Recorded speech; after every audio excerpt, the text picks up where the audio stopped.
반갑습니다. 말씀과 함께 하루를 시작하는 주님의 백성들을 예수님의 이름으로 축복합니다. 2025년 9월 18일 목요일 오늘 주신 말씀은 역대하 4장 1절부터 22절까지입니다. 솔로몬이 노수로 제단을 만들었는데 그 길이가 20자이고 너비가 20자이고 높이가 10자다. 그 다음에 후람은 또 노스를 부어서 바다 모양 물통을 만들었는데 그 바다 모양 물통은 그 지름이 10자, 높이가 5자, 둘레가 30자이고 둥근 모양을 한 물통이었다. 그 가장자리 아래로는 돌아가면서 노스로 만든 황소 모양이 있는데 이것들은 노스로 바다 모양 물통을 만들 때에 두 줄로 부어서 만든 것이다. 또한 12마리 노새 황소가 바다 모양 물통을 떠받치고 있는데 세 마리는 북쪽을 바라보고 세 마리는 서쪽을 바라보고 세 마리는 남쪽을 바라보고 세 마리는 동쪽을 바라보고 서 있는데 등으로 바다 모형을 떠받치고 있었다. 황소는 모두 엉덩이를 안쪽으로 향하고 있었다. 그 노쇠로 된 바다 모양 물통의 두께는 손 너비만 하였다. 그 테두리는 나리꽃 봉오리 모양으로 자네 테두리처럼 둥글게 만들었다. 그 용량은 물을 3,000말 정도 담을 수 있는 것이었다.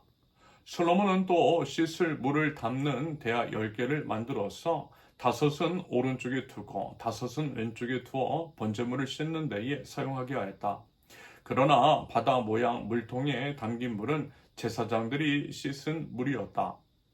그는 또 금 등잔대 10개를 규격대로 만들어서 본당 안에 두었는데 5은 오른쪽에 5은 왼쪽에 두었다.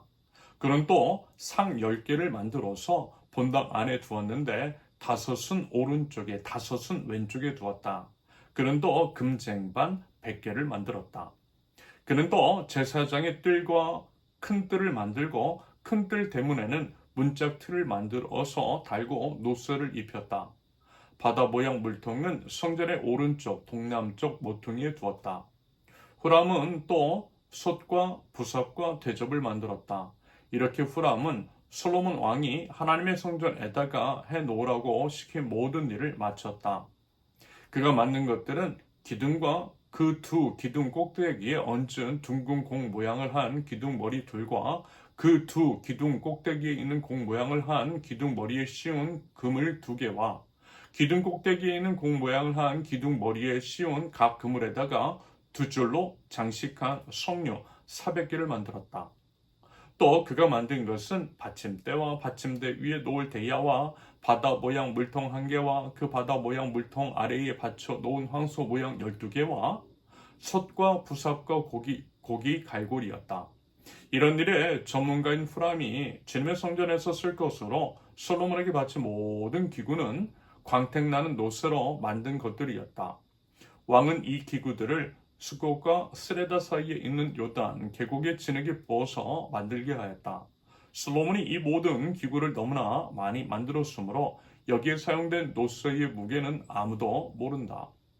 솔로몬이 또 하나님의 성전 안에다가 돌 기구를 만들었으니 곧 금제단과 빵을 늘 차려놓는 상들과 지성소 앞에 규례대로 켜 놓을 순금 등잔들과 등잔대들과 순금으로 만든 꽃 장식과 등잔과 부집개와 순금으로 만든 심지 다듬는 집게와 대접과 숟가락과 불 옮기는 그릇과 성전 어귀 곧 성전의 맨 안쪽 지성소의 문짝들과 성전 본관의 문짝들이었다. 이 문짝들도 금으로 입혔다. 아멘. 어제 이제 역대하 3장 말씀에 이어 계속해서 이제 성전 건축에 관한 내용입니다. 어제는 솔로몬이 건축할 성전의 이제 크기와 양식 등이 소개되고 있는데요. 특히 이제 대제사장이 하나님을 만나는 장소인 지성소와 두 기둥, 다시 말해서 하나님의 성전과 나라를 세우실 때 그럴 능력이 온전히 하나님께 있다라고 하는 상징으로서 야긴과 보아스에 관한 내용이 기록되어 있었습니다. 참고로 야긴은 그가 세우신다. 그리고 보아스는 그에게 힘이 있다라고 하는 뜻이죠. 오늘 이제 본문 역대하 4장에서도 이제 성전 건축에 관련된 내용이 이어지는데요. 3장에서는 성전의 외양, 구조물에 관한 것이었다면 오늘 이제 4장에서는 주로 성전 안에 들어가는 기물, 다시 말해 예배 때 이제 활용이 되는 번제단, 놋바다, 물두멍 등의 이제 크기와 양식들에 대해서 세세한 소개가 기록되어 있습니다. 오늘은요, 이것들을 통해서 우리가 이제 알 수 있는 그 두 가지 정도 살펴볼게요. 첫째, 세밀하시고 꼼꼼하신 하나님. 어제 이제 본문에서도 확인을 했지만 성전 건축과 관련된 사항들의 크기와 규모와 개수와 모양 등등이 지루하리만큼 세세하고 꼼꼼하게 기록되어 있어요. 이런 것들은 사실 성경에서 종종 보이고 있지요. 한 예로 족보 있잖아요. 족보. 누가 누구를 낳고 누가 누구를 낳았다라고 하는 이야기의 장황한 기록. 그것이 이제 과연 왜 필요하며 왜 알아야 하는지 의문이 들 때가 있지요. 그런데 이제 결국 깨닫게 됩니다. 그 지루한 나열 안에 실제적인 사건, 실제 존재했던 사람들이 숨겨져 있다라고 하는 것들을 말이죠. 무슨 얘기냐? 성경이 이제 무슨 꾸며내고 지어낸 이야기가 아니라는 것입니다. 살아계신 하나님께서 우리 이제 삶의 현장에서 하나님의 역사를 이뤄가고 계시다라는 거예요. 어제와 이제 오늘의 역대하 본문, 성경 건축에 관한 기록도 같은 맥락으로 이해될 수 있을 것입니다. 진짜라는 거예요. 정말 그렇게 지어졌다라는 거예요. 성경 이야기에 실제 있었던 일이라는 것입니다. 그러면서 이제 하나님께서 성전을 지으셨는데 하나하나 따져가면서 정교하고 세세하게 설계하시고 그것에 따라 지으셨다라는 것입니다. 말하자면 하나님이 그런 분이시라는 것이겠죠. 그 하나님께서 우리의 삶도 그렇게 만들어가고 계시다라고 하는 의미가 담겨 있을 것입니다. 세세하고 꼼꼼하게 우리의 삶을 인도하시는 여호와 하나님이신 줄로 믿습니다. 저는요, 이와 관련된 하나님의 손길을 매번 느껴요. 그리고 하나님께 감사합니다. 저를 향한 하나님의 계획도 그러하셨어요. 세심한 배려 느낄 수 있어요. 가만 보니까 저의 기질, 성격, 기타 여러 가지를 고려하신 것 같다라는 생각이 듭니다. 그래서 이제 저에게 가장 적합한 방법을 통해 하나님께서 이제 제 삶을 빚어가시는 것들을 깨닫고 있습니다. 저뿐만이 아니라 모든 사람들을 각 사람에 맞게 세세하게 이끌어 가시고 꼼꼼하게 빚어가시더라는 것입니다. 하나님께서 성전과 성전의 기물을 세세하고 꼼꼼하게 계획하시고 지시하셨듯이 말입니다. 그러므로 왜요? 여러분 우리는요 감사할 수밖에 없는 거예요. 하나님을 온전히 신뢰하며 하나님의 이끄심에 우리 자신을 맡기는 것이 당연합니다. 그렇게 하나님께 맡기는 것이 가장 지혜로운 삶의 자세인 줄로 믿습니다.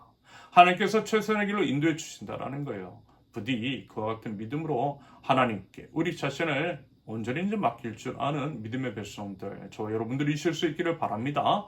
둘째, 함께 지어져 가길 원하시는 하나님. 여러분 잘 보세요. 하나님께서는 물론 이제 솔로몬을 통해 성전 건축을 시작하셨지만 그것을 위해서 어때요? 수많은 사람들을 동력케 하셨어요. 특별히 드로에서 후람이라고 하는 기술자 데려와서 동참시키셨어요. 무슨 얘기냐? 어떤 한 사람의 작품이 아니라는 것입니다. 하나님의 성전이 솔로몬의 지도 아래 수많은 사람들, 심지어는 후람이라고 하는 이방 사람들까지 동참시키셔서 그렇게 이제 지어져 가더라는 것입니다. 무슨 얘기예요? 하나님의 교회가, 하나님의 나라가 그러해야 한다라는 의미일 것 같아요. 여러분, 하나님은요, 함께 지어져 가는 교회를 원하십니다. 어느 특정 인만이 아니라 모든 사람이 하나님 안에서 함께 지어져 가기를 바라시는 하나님의 마음이 이 안에 담겨 있어요. 이런 맥락에서 여러분 우리 자신과 우리 교회를 한번 살펴보실 수 있기를 바랍니다. 하나님께서는 분명 각 사람에게 각기 다른 은사와 능력을 허락해 주셨어요. 하나님 안에서는 모두가 소중합니다. 각자 이제 본연의 임무와 역할이 있다라는 거예요. 그러므로 그것들을 각자가 온전히 감당하되 서로에 대한 존중이 필요하겠죠. 하나님을 예배하는 성전이 되기 위해서는 그래야만 한다라는 것입니다. 함께 지어져가는 교회가 되기 위한 노력들, 어느 누구 하나 높고 낮음 천하고 특별하게 귀함이 없이 모두가 하나님 안에서 존중받을 만하다라는 거예요. 그런 맥락에서 여러분 우리 각자 자신을 한번 되돌아보면 좋겠습니다. 우리는 과연 교회 안에서 우리 자신의 역할이 무엇인지를 알고 또 그것들을 감당하고 있는지, 아니면 방관자처럼 혹은 손님처럼 해가고 있는 것은 아닌지, 더불어 다른 사람들의 역할에 대해서 어떤 마음과 자세를 가지고 있는지, 그들을 존중하고 배려하는지, 아니면 우리 자신의 잘난만을 드러내고 은근히 그들의 역할을 폄훼하거나 무시하고 있는 것은 아닌 것인지. 여러분, 아무리 작고 보잘것없는 부분이라 할지라도 여러분 우리 신체 중에서 그 어느 하나가 망가지고 없어지면 문제가 될 수 있잖아요. 완전하신 하나님께서 우리 인간을 완전하게 창조하셨는데 그 완전함을 위해서는 신체의 모든 기관이 필요하고 또 그것들이 온전히 작동해야만 한다라는 것입니다. 마찬가지라는 거예요. 그리스도의 몸된 교회도 그러해야만 합니다. 하나님은 우리가 하나님 안에서 서로를 존중하고 또 배려하며 하나님의 사랑 안에서 사랑 가운데 함께 지어져 가기를 원하시는 줄로 믿습니다.